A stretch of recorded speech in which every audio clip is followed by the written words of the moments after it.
आप देख रहे हैं इंडिया टाउन न्यूज, भारत की बात। नमस्कार, स्वागत है आपका हमारे खास बुलेटिन खबरें राजनांदगांव में और मैं हूं आपके साथ निशा। चलिए खबरों की शुरुआत करते हैं, पर उससे पहले एक नजर आज की हेडलाइंस पर। मस्ती की पाठशाला का शानदार समापन, बच्चों की प्रतिभा का ग्रैंड फिनाले। राजनांदगांव में बचपन का उत्सव, महापौर की मौजूदगी में चमके बच्चे।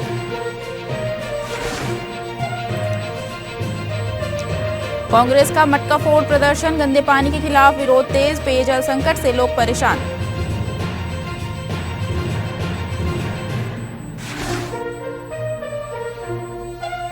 शून्य रीडिंग, फिर भी 54,000 का बिल। स्मार्ट मीटर के बाद बढ़ा बिल, जांच की मांग। बुजुर्ग महिला को बिजली बिल से झटका।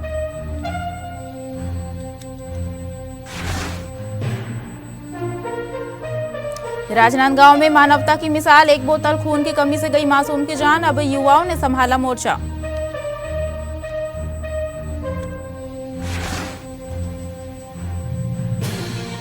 महावीर चौक की सड़क बनी खतरा, गड्ढों से बड़ा हादसों का डर। पाइपलाइन मरम्मत के बाद अधूरी सड़क। जहां किताबों की दुनिया थोड़ी सी मस्ती से रंगीन हो जाए, वहां नजारा कुछ और ही होता है। ऐसा ही नजारा राजनांदगांव में आयोजित मस्ती की पाठशाला के अंतिम पड़ाव पर देखने को मिला, जहां पूरा माहौल बच्चों की हंसी, उत्साह और तालियों की गूंज से सराबोर रहा। इस अनोखी पाठशाला के फिनाले में बच्चों ने सिर्फ पढ़ाई नहीं, बल्कि डांस, गायन, खेल और रचनात्मक प्रस्तुतियों से ऐसा रंग जमाया कि मंच खुद भी जैसे तालियां बजाने लगे। हर प्रस्तुति के साथ बच्चों का आत्मविश्वास और निखरता दिखा। राजनांदगांव नगर निगम और महापौर मधुसूदन यादव के द्वारा राजनांदगांव के चौपाटी परिसर पर बीते 6 हफ्तों से मस्ती की पाठशाला का आयोजन किया जा रहा है। आज 7वां हफ्ता है, 7वां रविवार है और आज के दिन भी सुबह 6 बजे से लेकर के यहाँ का माहौल एक अलग ही नज़ारा देखने को मिल रहा है। मस्ती की पाठशाला की शुरुआत हो गई है। इस मस्ती की पाठशाला में आपको बता दें कि तमाम तरीके के खेल और शैक्षणिक शिक्षा के साथ साथ लोगों को उनके शारीरिक रूप से फिटनेस की ओर आगे बढ़ावा देने के उद्देश्य को लेकर के यहाँ पर मस्ती की पाठशाला का निरंतर आयोजन किया है और आज मस्ती की पाठशाला का ये अंतिम पड़ाव है। बताया जा रहा है कि इस मस्ती की पाठशाला में लोग जो है वो आते हैं और अपने शारीरिक फिटनेस को लेकर के, अपने बौद्धिक ज्ञान को लेकर के यहाँ व्यायाम भी करते हैं, खेल कूद भी करते हैं, जुम्बा डांस भी करते हैं और अपने कलाओं का प्रदर्शन भी करते हैं। आइए चलते हैं, बात करते हैं राजनांदगांव के महापौर मधुसूदन यादव से कि 7वें रविवार का ये क्या माहौल है और आज घोषणा कर दी गई है कि ये रविवार अंतिम रविवार है। कार्यक्रम में राजनांदगांव के महापौर मधुसूदन यादव की मौजूदगी ने बच्चों का उत्साह दोगुना कर दिया। उन्होंने बच्चों की प्रस्तुतियों की सराहना करते हुए कहा कि ऐसे आयोजन शिक्षा को बोझ नहीं बल्कि एक आनंददायक अनुभव बना देते हैं। उन्होंने कहा कि मस्ती की पाठशाला बच्चों के भीतर छिपी प्रतिभा को बाहर लाने का काम करती है और उन्हें अनुशासन, रचनात्मकता और सामाजिक मूल्यों से जोड़ती है। कार्यक्रम का सबसे भावुक और खास पल वह रहा जब उत्कृष्ट प्रदर्शन करने वाले बच्चों को सम्मानित किया गया। इन पलों में बच्चों के चेहरे पर खुशी और आत्मविश्वास दोनों साफ झलक रहे थे। आयोजकों ने बताया कि इस पहल का मकसद बच्चों को छुट्टियों के दौरान भी सीखने और कुछ नया करने से जोड़े रखना था, जिससे अभिभावकों का भरपूर समर्थन मिला। समापन पर माहौल ऐसा था जैसे यह सिर्फ एक कार्यक्रम नहीं बल्कि बचपन की यादों में हमेशा के लिए दर्ज हो जाने वाली एक खूबसूरत कहानी बन गई हो। सबसे पहली बात तो कि नगर निगम के द्वारा जो आयोजित इस कार्यक्रम का आयोजन किया गया है, इसमें वर्ग समुदाय का कोई बंधन नहीं था। इसमें सभी वर्ग के समुदाय ने, बच्चे, महिलाएं, सभी ने बहुत एंजॉय किया, मस्ती की और यहाँ तक कि इसमें पारंपरिक खेलों का भी आयोजन किया गया, जैसे कि सांप सीढ़ी और ये गेड़ी कूद होता है ना, छत्तीसगढ़ी की परंपराओं को भी दिखाया गया। और इस आयोजन से बस बच्चों का बहुत मानसिक विकास भी हुआ और सबने बहुत मस्ती की, एंजॉय किया। मेरी नगर निगम के द्वारा सभी सदस्यों से और महापौर जी से यही गुजारिश रहेगी कि आगे भी ऐसे कार्यक्रम का आयोजन करें। और आज अंतिम दिवस है तो बच्चे वेरी एक्साइटेड भी हैं कि कार्यक्रम को लेकर। मस्ती की पाठशाला का आयोजन माननीय महापौर जी के प्रयास से प्रारंभ किया गया है और इस सत्र में महापौर जी की मंशा थी कि बच्चों की छुट्टियों को देखते हुए तत्काल प्रारंभ किया जाए और इसी के मद्देनज़र हम लोगों ने तत्काल प्रारंभ किया है और आज इसका इस सत्र का अंतिम रविवार है और हम लोग भी बहुत उत्साहित हैं। बच्चों का उत्साह और जो पूरे लोगों का, नागरिकों का यहाँ पे पार्टिसिपेशन हुआ है उससे हम सब भी बहुत उत्साहित हैं। अब जब आगामी सत्र में फिर प्रारंभ होगा तो और बेहतर कलेवर में इसको लेके आएंगे। राजनांदगांव में मस्ती की पाठशाला का आज 7वां दिन है और 7वें दिन को अंतिम दिन बताया जा रहा है इस वर्ष का। आने वाले वर्षों के लिए अब अलग से नई तैयारियां की जाएगी और नया एक रूप तैयार किया जाएगा। महापौर मधुसूदन यादव जी मौजूद है। एक बड़े ही हर्षोल्लास के साथ में पहले रविवार से लेकर के आज 7वें रविवार समापन की ओर पहुंच चुका है मस्ती पाठशाला। 16 तारीख से स्कूल खुल रहा है और इसको हम लोग इस समय लास्ट संडे के हिसाब से देख रहे हैं और आने वाले वर्ष में भी इसी बेहतर तरीके से इसको करेंगे और इससे बेहतर तरीके से करेंगे। तो मुझे लगता है कि जिस तरीके से लोगों का प्रतिसाद मिला, मैं पूरे जनता का, हमारे नगर निगम परिवार का आभार व्यक्त करता हूं कि सबके सहयोग से ये बेहतर कार्यक्रम पिछले 7 सप्ताह में अच्छे तरीके से आज संपन्न होने जा रहे हैं। महापौर जी, मस्ती की पाठशाला एक ऐसा केंद्र बन चुका है लोगों के लिए कि जो कि खेल की भावना के साथ साथ में उनके शरीर के फिटनेस को आगे बढ़ावा देने का काम कर रही है। लोगों में काफी उत्साह है। नहीं, निश्चित रूप से एक आकर्षण का केंद्र बना है और हम लोग कोशिश करेंगे कि इसको और कैसे अगले वर्ष बेहतर तरीके से, पब्लिक का भी इसमें सुझाव लेंगे कि कैसे बेहतर तरीके से इसको और कर सके और अच्छे से आने वाले वर्ष में भी पूरा करेंगे। आज मस्ती की पाठशाला का अंतिम दिन है, आज समापन है। मस्ती की पाठशाला तो आज खत्म हो जाएगा, लेकिन लोग अपने शरीर के फिटनेस को लेकर क्या जनता से क्या करेंगे? ये कंटिन्यूटी बनी रहे, यही अपेक्षा है और इसी उद्देश्य के साथ हम लोगों ने ये किया है कि लोग थोड़ा सा जागरूक हो, सुबह उठने का प्रैक्टिस हो, योगा करें, वर्कआउट करें, ये उद्देश्य हमारा रहा है। इसीलिए हम लोगों ने ये कार्यक्रम किया। लोगों के शरीर और स्वास्थ्य का ध्यान में रखते हुए राजनांदगांव नगर निगम और महापौर मधुसूदन यादव के द्वारा यहाँ पर आयोजित किए गए मस्ती की पाठशाला का 7वां रविवार और अंतिम रविवार बताया जा रहा है और साथ ही अपेक्षा भी जताई जा रही है कि जिस प्रकार से इस वर्ष का मस्ती की पाठशाला का संचालन हुआ, अगले आने वाले वर्ष में और भी इस मस्ती की पाठशाला को बेहतर बनाया जाएगा। राजनांदगांव जिले के चिखली क्षेत्र में एक बुजुर्ग महिला को अचानक 54,000 रुपए का बिजली बिल आने से बड़ा झटका लगा है। इस घटना ने बिजली विभाग की बिलिंग व्यवस्था पर सवाल खड़े कर दिए हैं। दरअसल बुजुर्ग महिला का घर बहुत साधारण है और बिजली की खपत भी बहुत कम है। परिवार में सिर्फ 2 लोग रहते हैं और घर में कोई बड़े बिजली उपकरण भी नहीं है। इसके बावजूद इतना ज्यादा बिल आने से परिवार परेशान हो गया है। महिला के बेटे के अनुसार बिल आने के बाद से उसकी मां बहुत तनाव में है। महिला का कहना है कि पहले उनके घर का बिजली बिल सिर्फ 20, 30 या 60 रुपए तक ही आता था और अधिकतम 200 रुपए तक ही पहुंचता था। परिवार का यह भी आरोप है कि इस साल अप्रैल महीने में उनके घर में स्मार्ट मीटर लगाया गया था, जिसके बाद से ही बिजली के बिल अचानक बहुत ज्यादा आने लगे। महिला और उनके परिवार ने बिजली विभाग से इस मामले की जांच कर सही बिल जारी करने की मांग की है। उनका कहना है कि मीटर में रीडिंग भी शून्य दिखाई दे रही है, फिर भी इतना बड़ा बिल समझ से बाहर है। परिवार ने यह भी बताया कि एक व्यक्ति ने बिल ठीक कराने के नाम पर 500 रुपए की मांग की थी, लेकिन उन्होंने पैसे देने से इनकार कर दिया। अब परिवार उम्मीद कर रहा है कि बिजली विभाग इस मामले की सही जांच कर उन्हें राहत देगा। देखिए, बिजली विभाग की कार्यप्रणाली जो है वो समझ से परे हो चुकी है और स्मार्ट मीटर का मामला तो ऐसा है कि जबरदस्ती स्मार्ट मीटर लगाए जा रहे हैं लोगों के घर में, जबकि माननीय न्यायालय का ये साफ कहना है कि जिसको जो चाहता है स्मार्ट मीटर लगाना वो लगाए, जो पुराना मीटर लगाए रहना चाहता है वो वही यथावत रहे। लेकिन फिर भी सबके यहाँ जबरदस्ती तरीके से नए मीटर लगाए जा रहे हैं और नए मीटर लगाने के बाद इस बिजली बिल की अनियमितता की शिकायतें लगातार बढ़ रही हैं और जो नॉर्मल मीटर भी थे उसमें भी अब बिल पहले से ज़्यादा लगातार आने लगा है। जिनके 2,500, 3,000 बिल आते थे, अब 6,000, 7,000, 8,000 बिल आ रहे हैं। मेरे एक दोस्त का पिछले महीने का लगभग 14,000 का बिल आया, जिसका महीने का 4 से 5,000 का आता था।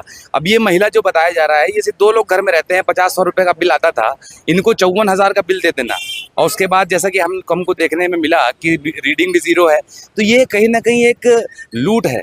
आप समझ लीजिए प्रशासनिक लूट इसको कहा जा सकता है। आप एक गरीब व्यक्ति को 54,000 का बिल पकड़ा दिए, उन्होंने खाना पीना छोड़ दिया, अब कल को उसकी जान को कुछ होता है तो इसका जिम्मेदार कौन होगा? क्या इसका प्रशासन जिम्मेदार होगा? उनको जल्द से जल्द अपनी त्रुटि सुधार करनी चाहिए और इस प्रकार के सारे जो मीटर हैं, जिस प्रकार की रीडिंग दे रहे हैं, या अगर कोई भ्रष्टाचार अंदरूनी हो रहा है तो उसको जल्द से जल्द देख करके ठीक करने की जरूरत है और ऐसे लोगों के ऊपर कार्रवाई करने की जरूरत है जो गड़बड़ी करते हैं। राजनांदगांव शहर का सबसे व्यस्त महावीर चौक इन दिनों लोगों के लिए परेशानी का चौक बन गया है। दरअसल पानी की पाइपलाइन सुधारने के लिए खोदी गई सड़क अब खुद लोगों की सुरक्षा पर सवाल खड़े कर रही है। काम तो पूरा हो गया लेकिन सड़क की मरम्मत अधूरी छोड़ दी गई, जिसके चलते यहां हर दिन हादसे का खतरा मंडरा रहा है।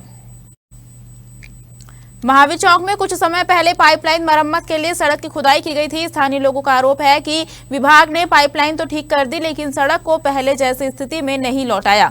नतीजा यह है कि सड़क पर जगह जगह गड्ढे और उबड़ खाबड़ हिस्से बने हुए हैं। दिन भर भारी यातायात वाले इस इलाके में वाहन चालक संतुलन खोने का जोखिम उठा रहे हैं। खासकर रात के समय स्थिति और भी खतरनाक हो जाती है जब खराब सड़क दिखाई नहीं देती और दोपहिया वाहन चालक दुर्घटना का शिकार हो सकते हैं। स्थानीय व्यापारियों का कहना है कि सड़क की बदहाल स्थिति का असर उनके कारोबार पर भी पड़ रहा है।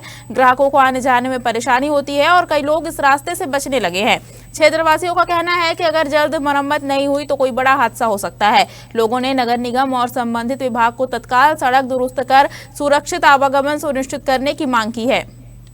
राजनांदगांव शहर में गड्ढा है या गड्ढे पर शहर, ये सवाल उठा रहे हैं यहाँ के आम नागरिक, यहाँ के आम लोग। वो इस वजह से उठा रहे हैं कि अभी हम मौजूद हैं राजनांदगांव के इस महावीर चौक पर और यहाँ की तस्वीरें मैं आपको दिखा रहा हूँ। जिस तरीके से आप ये तस्वीरों को देख पा रहे होंगे, ये वो सिस्टम की लापरवाही है जो कई सारी सड़क दुर्घटनाओं का कारण भी बन चुका है। आपको बता दें कि बीते कुछ समय पहले, कुछ माह पहले इस सड़क को खोदा गया था यहाँ पर पाइपलाइन के चेकअप के लिए, पाइपलाइन को चेक करने के लिए, जिसके बाद से अब तक के इस सड़क पर, इस चौक वाले जगह के सड़क पर किसी भी तरीके से यहाँ पर मटेरियल का भराव या फिर यूँ कहा जाए कि इसकी पुनः रिपेयरिंग नहीं की गई है, जिसकी वजह से लोगों को काफ़ी दिक्कतों का सामना होता है। कई लोग तो यही भी बताते हैं कि इस सड़क पर आने पर लोगों की सड़क से दुर्घटनाएं भी हो जाती हैं, कई सारी गाड़ियां भी गिर चुकी हैं, जिसके बावजूद भी आप तस्वीरों में देख पा रहे होंगे, ये साफ तस्वीरों में ही दिख रहा है, ये सिस्टम की लापरवाही है। लोग यूं ही आते हैं और इन गड्ढों की चपेट में आकर के वो गिर जाते हैं, जिसके कारण लोगों को काफ़ी दिक्कतों का सामना करना पड़ता है। आसपास के लोगों से भी बात करने की कोशिश करेंगे। भैया, आपका दुकान है? आओ ना, 2 मिनट आ जाओ ना, आइए। भैया, ये कुछ जानकारी चाहिए आपसे। हाँ बोलिए। सड़क है, यहाँ पर गड्ढा खोदा गया था कुछ महीने पहले, क्या चीज़ के लिए था? एक पाइप है मोटा वाला जी, उसके ऊपर एक ट्रक चल गई थी। अच्छा। तो वो फूट गया था, तो अच्छा। उसको रिपेयरिंग किए तो उसको खाली इसलिए छोड़ दिए कि ऊपर से फिर दोबारा ट्रक ना चले। अच्छा। फिर से ट्रक चलेगा, फिर पाइप फूट जाएगा, तो उसको इसलिए छोड़ दिए ताकि अगर प्लेन रहेगा तो फिर ट्रक वाले चला देंगे, पता नहीं चलेगा नीचे पाइप है। अच्छा, इसलिए उसको छोड़ दिए। ये कब हुआ था ये गड्ढा? ये 1 साल पहले हुआ था और अब तक की इस पर फिलअप नहीं किया गया है, पैचवर्क नहीं किया है? इसके ऊपर पेच वर्क नहीं हुआ है, फिलअप नहीं हुआ है। उसको क्या ऊपर अभी गणेश पक्ष आई थी ना, तो ऊपर से मट्टी पाटे थे। अच्छा। तो वो मट्टी भी फिर से बैठ गई। फिर से बैठ गई। यहाँ कितनी दुर्घटनाएं हो चुकी हैं? दुर्घटना तो होते रहती है लेकिन स्पीड नहीं रहती ना, कम होता है। अच्छा, लेकिन फिर भी गड्ढों के कारण गिर जाते हैं लोग। बड़ी दुर्घटना नहीं होती, थोड़ा बहुत होता रहता। देखिए, काफ़ी गंभीर विषय है कि जब सिस्टम किसी चीज़ों को सुधारने का प्रयास करती है तो उसे पुनः भरा भी जाना चाहिए। ये सिस्टम की काफ़ी गंभीर लापरवाही है, जिसकी वजह से आम लोगों को, आम राहगीरों को तकलीफ़ों का सामना करना पड़ता है और लोग जब इस गड्ढे से होकर के गुजरते हैं तो वो उनकी गाड़ी अनबैलेंस हो जाती है और अनबैलेंस होने के कारण वो गाड़ी से गिर जाते हैं। गाड़ियों का भी नुकसान होता है और उनके शरीर का भी नुकसान होता है, उन्हें भी चोट लगती है। देखना तो ये होगा कि इस खबर के बाद क्या प्रशासन अपनी आँख खोलता है और इस गड्ढे पर कोई पेचवर्क या कोई ना कोई निराकरण कर पाता है। देखिए, इस तरह की घटनाएं आपने जो बात की उस चौक के अलावा और भी कई जगह ऐसी हैं जहां इस प्रकार की घटनाएं हो रही हैं। लगातार रोड में रोड खोद दी गई है ड्रेनेज के नाम पर। आपने देखा अभी सोमनी के पास एक एक्सीडेंट हुआ एक महिला का। उसके अलावा लगातार एक्सीडेंट के मामले हमारे सामने आ रहे हैं। कई जगह वन वे रोड कर दी गई है। शासन प्रशासन तो इतना नीरस हो चुका है कि उसको जनता से कोई लेना देना नहीं है, जनता की जान से कोई लेना देना नहीं है। और आज की स्थिति में काम ठेकेदार मनमानी से जहाँ चाहे वहाँ गड्ढा कर रहे हैं, जहाँ चाहे काम कर रहे हैं, जहाँ चाहे जनता की जान से खिलवाड़ कर रहे हैं। तो इस पे प्रशासन का जो मौन रहना भी कहीं ना कहीं भ्रष्टाचार की ओर इशारा करता है। ये सरकार पूरी तरह से भ्रष्टाचार में लिप्त है। ये सरकार जनता की सुनवाई नहीं करती। सरकार सिर्फ बड़े लोगों की सरकार है। बढ़ते कदम संस्था ने एक बार फिर सामाजिक सेवा के क्षेत्र में अपनी सक्रियता का परिचय दिया है। राजनांदगांव के सिंधी कॉलोनी स्थित केंद्र में संस्था को रायपुर की एक सामाजिक संस्था की ओर से नई एम्बुलेंस और व्हीलचेयर सहित कई जरूरी मेडिकल उपकरण प्रदान किए गए, जिससे अब मरीजों को और बेहतर सुविधा मिल सकेगी। यह पहल रायपुर में वर्ष 2005 में शुरू हुई संस्था के विस्तार और सेवा भावना का हिस्सा मानी जा रही है, जिसका उद्देश्य जरूरतमंदों तक समय पर स्वास्थ्य सेवाएं पहुंचाना है।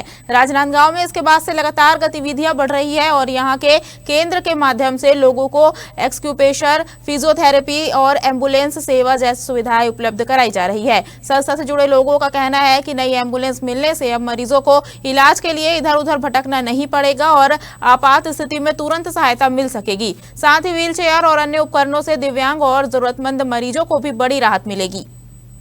राजनांदगांव में जैसे कि हमारे प्रदेश संयोजक ने बताया कि जो सेवाएं वहां चल रही है लगभग यहाँ पर भी वही सेवाएं चल रही है। रक्तदान करते हैं, देहदान यहाँ 54 देहदान हो गए। हमारे वाधवा जी जो अध्यक्ष हैं गुरमुखदास वाधवा जी, उनके द्वारा पूर्व अध्यक्ष रह चुके हैं, उनके द्वारा देहदान का कार्य अलग अलग प्रभारी बनाए गए हैं। सभी संस्था में एम्बुलेंस का प्रभारी अलग है, स्वर्गरथ का प्रभारी है। इस तरह से नेचुरोपैथी हमारे आचार्य विक्रम राजपूत जी देखते हैं। इसी तरह सभी सेवाएं आगे बढ़ते जा रहे हैं और रायपुर से हमारे को बीच बीच में सहयोग मिलते रहता है। एक एम्बुलेंस का भी अनाउंसमेंट किए हैं कि एक एम्बुलेंस यहाँ रायपुर से आएगी, जो कि यहाँ संचालित किया जाएगा। यहाँ पे हम टॉक्सिन मशीन रखे हुए हैं, फिजियो के आइटम्स वगैरह भी हैं। मोस्टली यहाँ पे बैक पेन, सर्वाइकल, घुटना दर्द से रिलेटेड पूरे शरीर में लेके यहाँ पे आते हैं।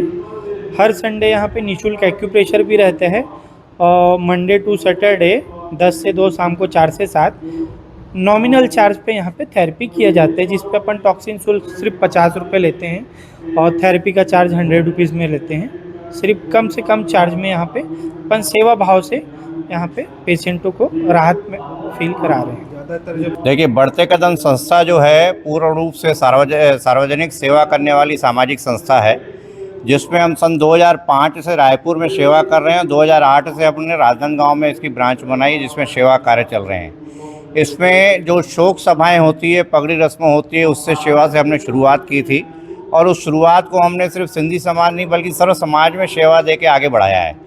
इन शोक सभाओं में जो सेवा देते हैं वहाँ की व्यवस्था हम लोग देखते हैं, संभालते हैं।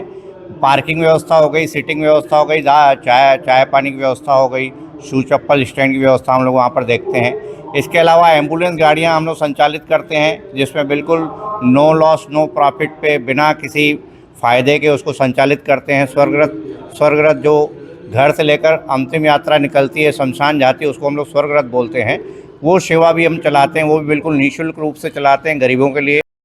शहर में पेयजल संकट और गंदे पानी की आपूर्ति को लेकर लोगों का आक्रोश लगातार बढ़ता जा रहा है। इसी मुद्दे पर आज वार्ड क्रमांक 1 नवागांव मोतीपुर क्षेत्र में कांग्रेस कार्यकर्ताओं ने अनोखे अंदाज में विरोध दर्ज कराया। खाली मटके फोड़कर प्रदर्शन किया गया और नगर निगम प्रशासन के खिलाफ नारेबाजी की गई। राजनांदगांव नगर निगम क्षेत्र में इन दिनों पानी की किल्लत को लेकर के विपक्ष यानी कि कांग्रेस पार्टी ने आंदोलन खोला है, मोर्चा खोला है। और बता दें कि राजनांदगांव के नगर निगम क्षेत्र यानी कि वार्ड क्रमांक 1 बजरंगपुर नवागांव पे ये आंदोलन शुरू कर दिया है। ये आंदोलन के बारे में बता दें आपको, तो ये आंदोलन जनहित के लिए, जनहित के मुद्दों को लेकर के सामने में नजर में आ रहे हैं।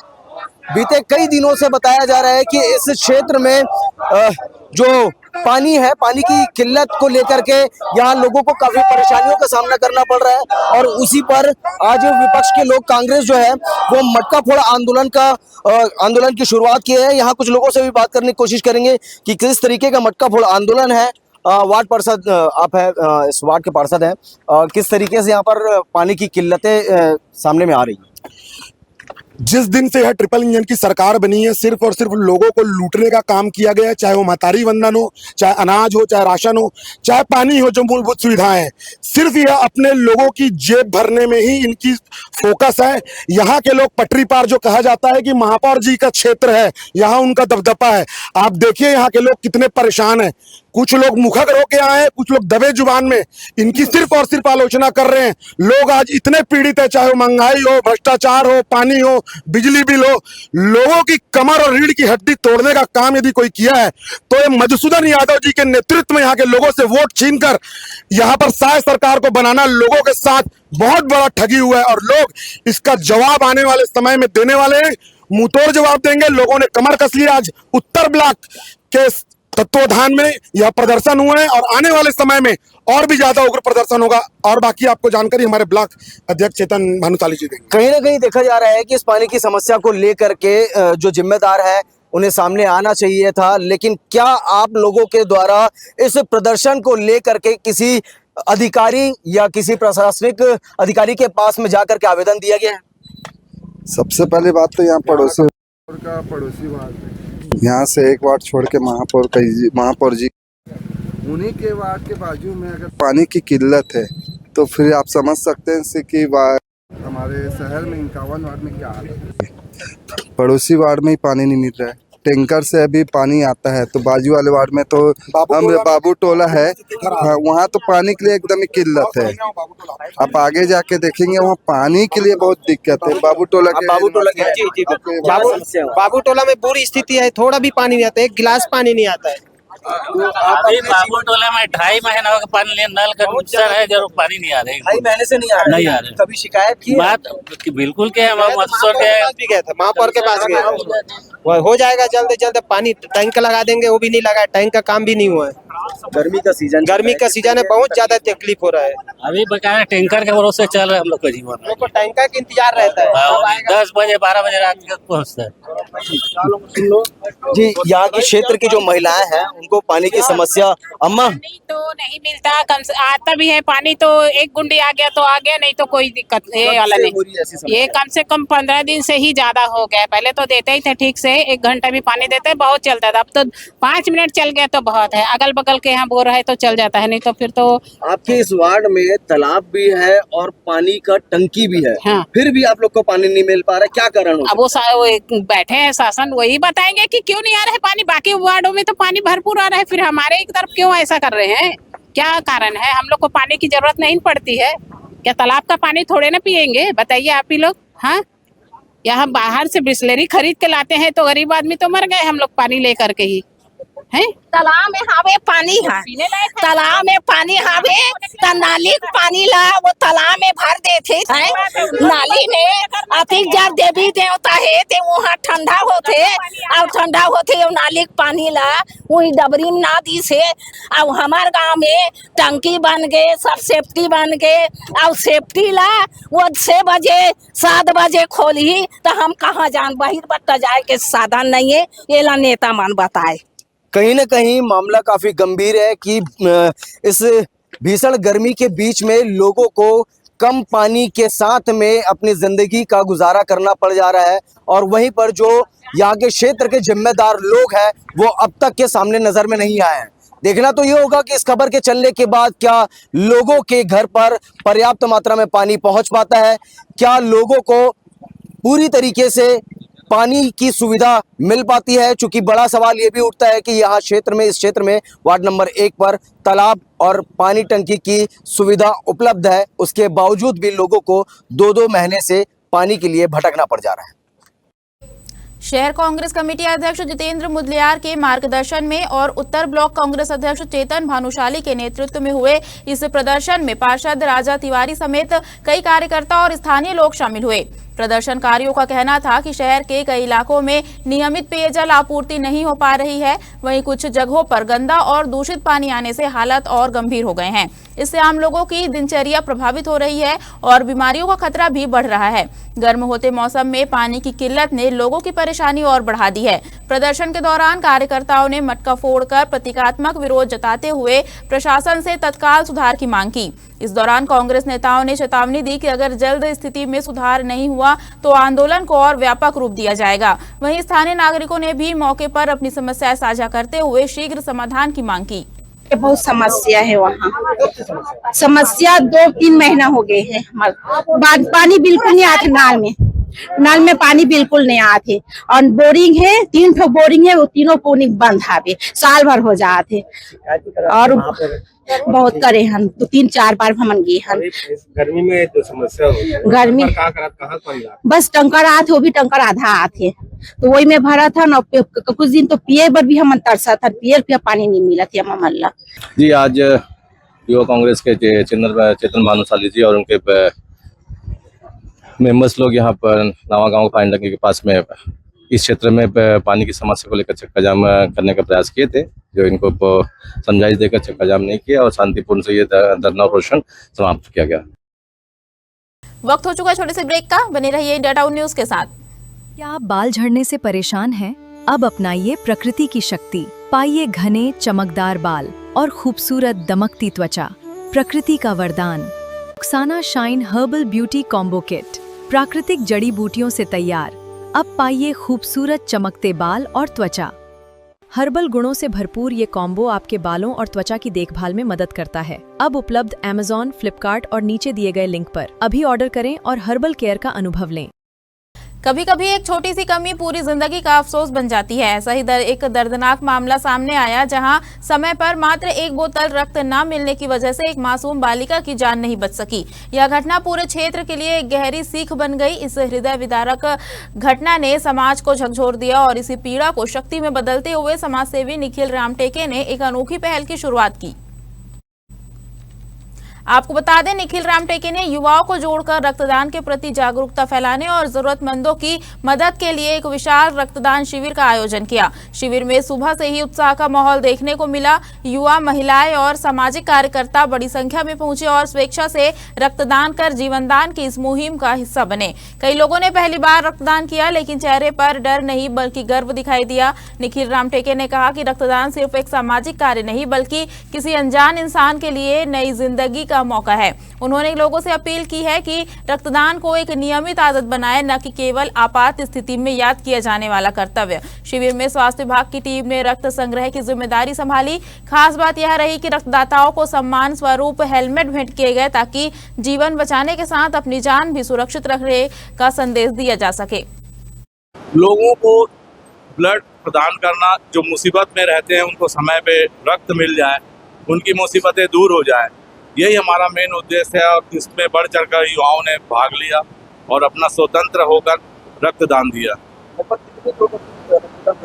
हमने 100 लोगों का टारगेट रखा है, लगभग 10 लोगों ने अभी तक ब्लड दे चुके हैं। ये लगन वाटिका मैरिज हॉल में आज रक्तदान शिविर का बड़ी संख्या में ब्लड डोनेशन का आयोजन किया गया है, जिसमें बड़ी संख्या में युवाओं ने ब्लड देकर, अभी बहुत सारे लोग आए हुए हैं, युवाओं ने ब्लड देकर अपना अपना योगदान दिया है। रक्तदान करना चाहिए, लोगों के जीवन के लिए रक्तदान करना बहुत ज़रूरी है। आज वार्ड नंबर 7 में शंकरपुर में लगन वाटिका है, लगन वाटिका ऑनर है निखिल रामटेके भाई। इनके तत्वाधान में आज विशाल रक्तदान शिविर का आयोजन हो रहा है। युवा पीढ़ी में एक ये प्रेरित और जागरूकता का विषय है कि लोग भटकते हैं ब्लड के लिए, कोई किसी को कॉल करता है, ज़रूरत के टाइम उनको ब्लड नहीं मिल पाता, तो इसको ये सब समस्याओं को देखते हुए आज भाई निखिल रामटेके के माध्यम से आज यहाँ रक्तदान शिविर का 14 जून भी है, विश्व रक्तदाता दिवस भी है, उस उपलक्ष्य में आज यहाँ पे विशाल रक्तदान शिविर का आयोजन हुआ है। यहाँ पे अभी 10 लोगों ने रक्तदान अपना कर चुका है। जिला साहू संघ के त्रिवार्षिक चुनाव ने इस बार सामान्य सामाजिक प्रक्रिया को एक रोमांचक सियासी मुकाबले में बदल दिया है। 2933 मतदाता, 5 प्रमुख पद और दावेदारों की लंबी कतार। लेकिन असली दिलचस्पी इस बात में है कि खामोश मतदाता आखिर किसके पक्ष में फैसला सुनाएंगे। साहू सदन के 9 मतदान केंद्रों में वोटिंग होगी, लेकिन चुनावी माहौल में सबसे बड़ा सवाल यही बना हुआ है, प्रचार तो जोरदार हुआ पर वोट किसके पास फिसलेगा। वर्तमान अध्यक्ष भागवत साहू के कार्यकाल के बाद इस बार कुर्सी के लिए मुकाबला और भी दिलचस्प हो गया है। कमल किशोर साहू, नोबल साहू, शेखर साहू, विवेक साहू और टोमन साहू, ये 5 चेहरे अध्यक्ष पद के लिए आमने सामने हैं। हर प्रत्याशी ने गाँव शहर से लेकर वनांचल तक जनसंपर्क में पूरी ताकत झोंक दी, लेकिन मतदाताओं की चुप्पी ने सभी समीकरण उलझा दिए हैं। महिला उपाध्यक्ष, पुरुष उपाध्यक्ष और संगठन सचिव पदों पर भी कड़ा मुकाबला है। समाज के भीतर उत्साह चरम पर है, लेकिन किसके पक्ष में लहर है, इस पर सभी की नजरें टिकी है। आपको बता दें, मुख्य निर्वाचन अधिकारी देवेंद्र कुमार साहू की निगरानी में पूरी प्रक्रिया को पारदर्शी बनाने की तैयारी पूरी है। पर्यवेक्षकों की मौजूदगी और सख्त व्यवस्था के बीच यह चुनाव अब सिर्फ पदों का नहीं बल्कि नेतृत्व की विश्वसनीयता का इम्तिहान बन चुका है। मतदान के बाद देर शाम तक नतीजे आने की संभावना है, लेकिन असली सवाल यही रहेगा, जनसंपर्क भारी पड़ा या जन चुप्पी ने बाजी पलट दी। ऐसा है कि जिला साहू संघ का चुनाव आज हमारे साहू समाज के लोगों की बड़ी मांग थी, क्योंकि बहुत दिनों से आज लगभग 8 महीना लेट हो चुका है। चुनाव नहीं हो रहा था और बड़े मुश्किल से चुनाव इस समाज में किया जा रहा है, तो लोगों में भारी उत्साह है मतदान के प्रति। और चूंकि मैं यहाँ पहले 19 से 22 अध्यक्ष पद पे रहा हूँ और मेरे विकास कार्य दिखते हैं कि मैंने सामने 25 लाख का बिल्डिंग बनाया है। जिला साहू संघ का चुनाव का कार्यकाल 3 साल रहता है। इस वर्ष थोड़ा लेट हो गया कुछ कारणवश, और जिला साहू संघ अध्यक्ष प्रत्याशी होने के नाते जिला साहू संघ के समस्त मतदाताओं एवं साहू समाज के सदस्यों का, गांव में रहने वाले समस्त मतदाताओं का मैं हार्दिक स्वागत करता हूं, और चुनाव में मुझे पूरा मतदान कर विजयी बनाए ऐसा अपेक्षा और निवेदन करता हूं। चुनाव को लेकर हमारे मुद्दे ये हैं कि हम समाज को संगठित करके रखेंगे, एकजुट रखेंगे, और शहर में भी अपना जो चैनल अभी थोड़ा सा समाज को बिखराव दिखता है, उसको हम लोग एक साथ लेके चलने का प्रयास हम करने का उद्देश्य लेके सामने आए हैं। आज 14 जून को जिला साहू संघ राजनांदगांव का निर्वाचन हो रहा है, और राजनांदगांव के मतदाता, मंडल अध्यक्ष, तहसील के पदाधिकारी, आजीवन सदस्य सभी ने आज लगभग 3000 लोगों का वोट पड़ना है, और मुझे मतदाताओं का, सामाजिक बंधुओं का पूर्ण समर्थन मिल रहा है, और मैं जीत के प्रति 100% आश्वस्त हूँ। मतदान का कार्य अभी सुचारू रूप से आरंभ होने वाला है, और मैं अपनी जीत के लिए 100% आश्वस्त हूँ, क्योंकि मुझे बहुत अच्छा सहयोग मिल रहा है पूरे क्षेत्र से, पूरे जिले से। स्वतः लोगों का फ़ोन आ रहा है और कह रहे हैं कि भैया हम आपके साथ हैं, हम बदलाव चाहते हैं, हम इस वक्त नए आदमी को चुनना चाहते हैं, फ्रेश हो, स्वच्छ छवि का हो, सरल हो, साफ सुथरा, जिसकी इमेज हो। जी, आज जिला साहू संघ का चुनाव हो रहा है। त्रिवर्षीय ये चुनाव है, और चुनाव में पूरे जिले भर से हमारे आजीवन सदस्य और साधारण सदस्य कुल 2933 मतदाता उसमें भाग ले रहे हैं, और इसमें 5 पद के लिए निर्वाचन होना है, जिसमें अध्यक्ष पद के लिए 1 प्रत्याशी, उपाध्यक्ष पद के लिए 2 प्रत्याशी जी महिला और पुरुष है, संगठन सचिव के लिए 2 प्रत्याशी महिला और पुरुष है, और अध्यक्ष पद के लिए 5 प्रत्याशी अभी चुनाव लड़ रहे हैं। आज जिला साहू संघ राजनांदगांव का चुनाव हो रहा है, जिसमें कुल 5 पदों में चुनाव होना है। 1 अध्यक्ष पद है, 2 उपाध्यक्ष पद, 1 पुरुष 1 महिला, और 2 संगठन सचिव 1 पुरुष 1 महिला। इस प्रकार 5 पदों में चुनाव होना है, और इसके लिए कुल 9 बूथ बनाए गए हैं। 9 बूथ में अलग अलग मतदाता जो संख्या है उस आधार पर रखा गया है। केसीजी जिले के सालेवारा थाना क्षेत्र में लिफ्ट देने के बहाने एक आदिवासी महिला से छेड़छाड़ के मामले में पुलिस ने तत्काल कार्रवाई करते हुए 2 आरोपियों को गिरफ्तार कर न्यायिक हिरासत में भेज दिया है। गिरफ्तार आरोपियों की पहचान सिरताज खान और रितेश मारकंडे के रूप में हुई है।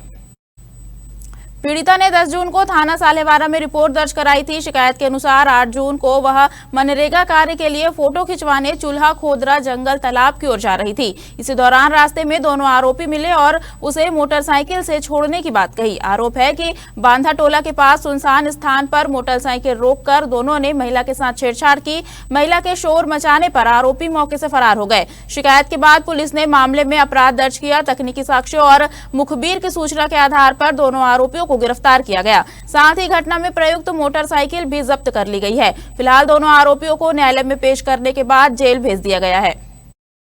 खैरागढ़ के नए बस स्टैंड में शनिवार की रात ऐसा नजारा दिखा जिसने सुरक्षा व्यवस्था पर सवाल खड़े कर दिए। जहां एक और दुनिया में तेल के दाम और सप्लाई को लेकर हलचल है, वहीं यहां चोरों ने बसों के डीजल टैंक को ही निशाना बना डाला। जानकारी के मुताबिक देर रात करीब 2 बजे एक सफेद स्कॉर्पियो बस स्टैंड परिसर में दाखिल हुई। इसके बाद फिल्मी अंदाज में 5 यात्री बसों के डीजल टैंकों को लॉक तोड़कर करीब 300 लीटर डीजल निकाल लिया गया। पूरी वारदात महज आधे घंटे के भीतर यानी 2 से 2:30 बजे के बीच अंजाम दी गई। सीसीटीवी फुटेज में कुछ युवक गैलन लेकर बसों से डीजल भरते हुए साफ दिखाई दे रहे हैं। वारदात के बाद आरोपी छुई खदान की ओर फरार हो गए। अनुमान है कि चोरी किए गए डीजल की कीमत लगभग 30,000 रुपए है। सुबह जब बस संचालकों को घटना की जानकारी मिली तो बस स्टैंड में हड़कंप मच गया। उन्होंने सुरक्षा व्यवस्था और रात्रिकालीन पुलिस गश्त पर गंभीर सवाल उठाए। फिलहाल खैरागढ़ थाना पुलिस ने मामला दर्ज कर लिया है और सीसीटीवी फुटेज के आधार पर आरोपियों की तलाश की जा रही है। खैरागढ़ चुगीदान गंडई जिले से हैरान कर देने वाली घटना सामने आई है। आपको बता दें, जहां एक और पूरे देश में और छत्तीसगढ़ में भी डीजल का संकट बना हुआ है। लगातार पेट्रोल डीजल के दाम बढ़ रहे हैं। खेती किसानी का समय है, ऐसे में सबसे ज़्यादा ज़रूरत किसानों को डीजल की पड़ रही है और लगातार कई पेट्रोल पंप ड्राई आउट भी जिले में हो चुके हैं। ऐसी स्थिति जिले में बढ़ रही है और ये एक बड़ी घटना खैरागढ़ में सामने आई है। बता दें कि खैरागढ़ के हृदय स्थल कहे जाने वाले नया बस स्टैंड में देर रात अज्ञात चोरों ने वहां खड़ी यात्री बसों से करीब 300 से 400 लीटर डीजल पार कर दिया है। पूरी घटना क्या है, हमारे साथ में बस चेकर मंजीत जी मौजूद है। जी बताएंगे मंजीत जी, क्या है पूरी घटना? हमारे यहाँ रात में जो गाड़ी हेल्ट रहती है उसमें आधी रात के बाद पता नहीं कौन सी समय क्या है, 5 से 6 गाड़ी में हमारे यहाँ सभी गाड़ी से जितनी गाड़ी में पूरी डीजल फुल थी, वहाँ से पूरी गाड़ी में डीजल टोटल खत्म हो गई। सवेरे जब हम लोग देखे थे टोटल ताला टूटा हुआ है और वहाँ कुछ नहीं है डीजल। जब हम लोग जाके अभी कंप्लेन भी किए हैं, वहाँ थाने में बताए हैं।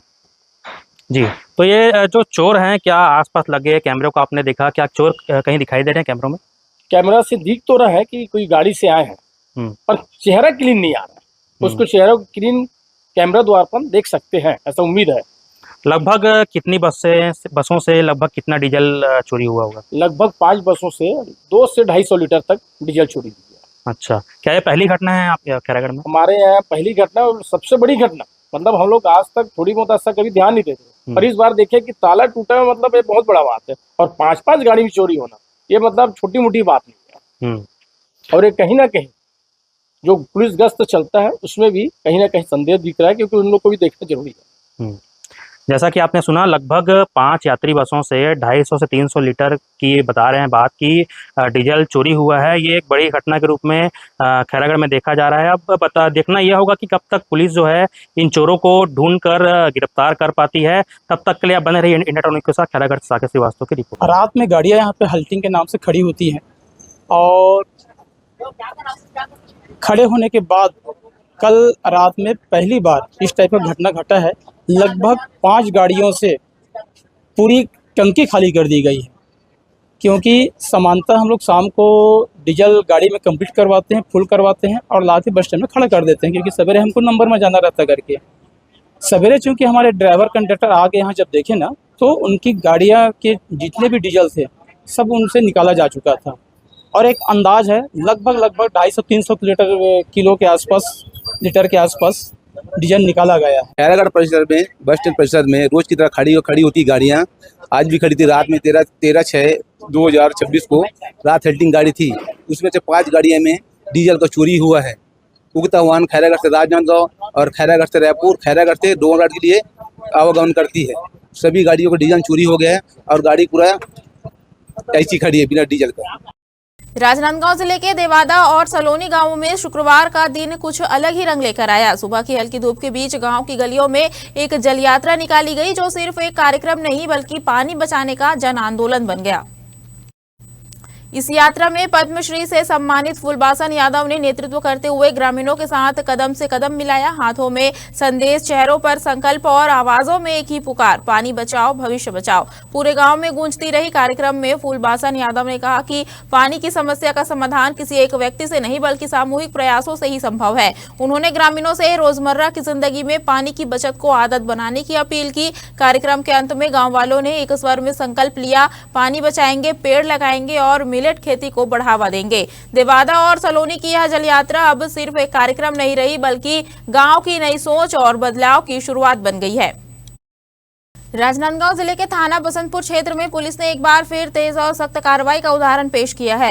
आपको बता दें, छेड़छाड़ और धमकी के गंभीर मामले में आरोपी को शिकायत के महज 3 घंटे के भीतर गिरफ्तार कर जेल भेज दिया गया है।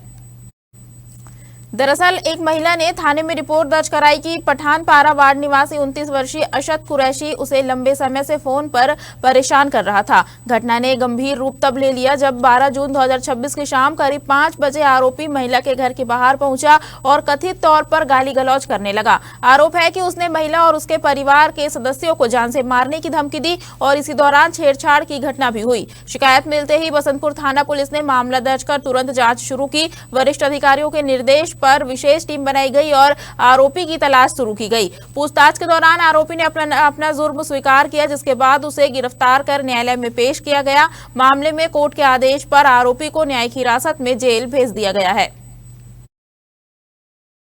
हमारे खास बुलेटिन खबरें राजनांदगांव में फिलहाल इतना ही। अब मुझे दीजिए इजाजत और आप देखते रहिए इंडिया टाउन न्यूज, भारत की बात। नमस्कार।